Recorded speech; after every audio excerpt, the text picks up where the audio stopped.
Hello, manga and anime lovers. I'm Branch, and today I'm going to be talking about Too Many Losing Heroines, Episode 1.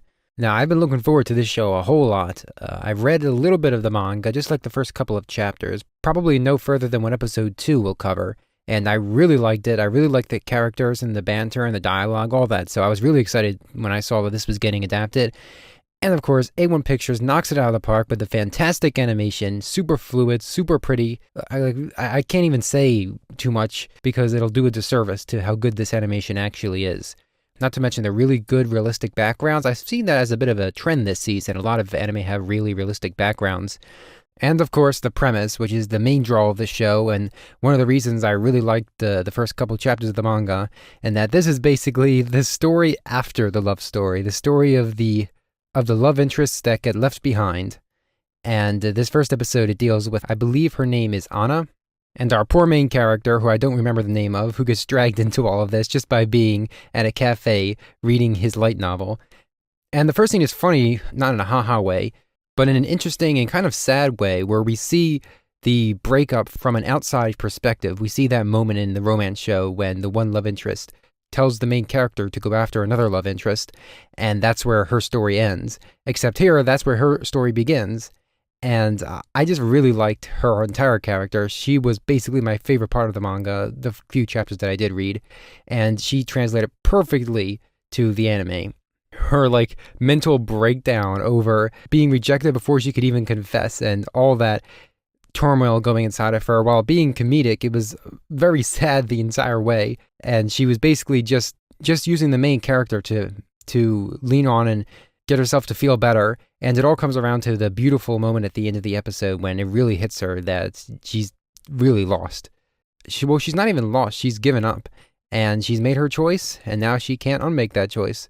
And I find that thing very commendable and very, not fun, but very captivating to watch.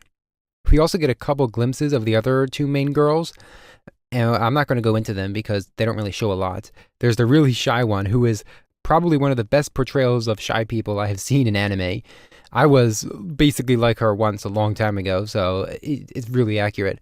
And then we have Lemon, the only person I remember the name of because it's English, who is, I believe, part of the track and field club. But they also seem to have their own love interests who are being taken away by the main heroines, so to speak, of their own stories.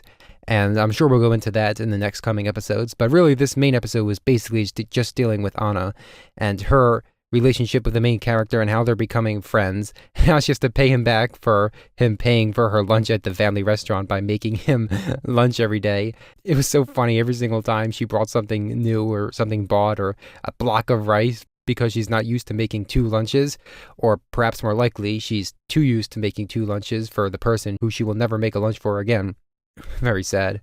Now, the main character himself is really good. I really like him. He's actually trying to stay away from this situation. He's not like a lot of main characters, so they're like, oh, I'm ordinary, then something unordinary happens, and they go with it. This guy is really trying to stay out of the spotlight. He does not want to be involved in this giant mess. But he's not cold enough to be able to turn away from Anna when she's in emotional distress from the not quite breakup. I really like the small things about his character, like how he knows the best tasting water in the school, and how he knows all these nice little places to go to and things to do because he's alone most of the time, and he likes his alone time, it seems. And I really like that part about him. I'm interested to see how he'll develop as the show goes on. Now, that's all I can really talk about this episode. I mean, the animation just is incredible. It almost reminds me of free run levels, so you know it's really good. So yeah, that's all I have to say about this one. Really looking forward to continuing this. Bye.